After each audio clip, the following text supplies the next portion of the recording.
नाम मोहम्मद शफी। शफी जी बताएं क्या प्रॉब्लम्स आ रही हैं आपको? जी पिछले तकरीबन 15 दिन से नाली जो है यहाँ कलवा टूट चुका हुआ है। ना ही महकमा का कोई मुलाजिम या कोई सीपी वर्कर जो है वह ना इस नाली को कोई देखता है।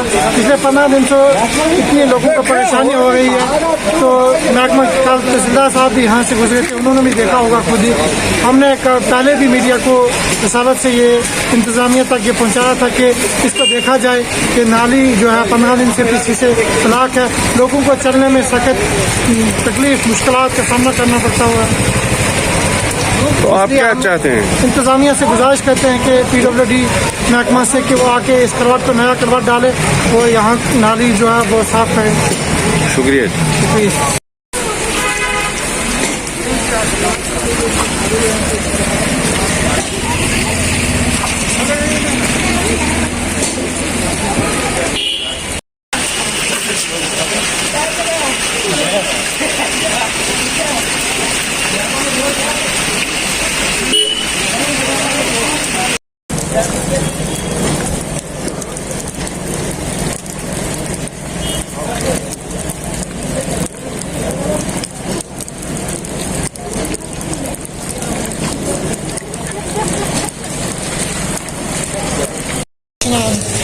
बाव एक्शन की फिल्म है।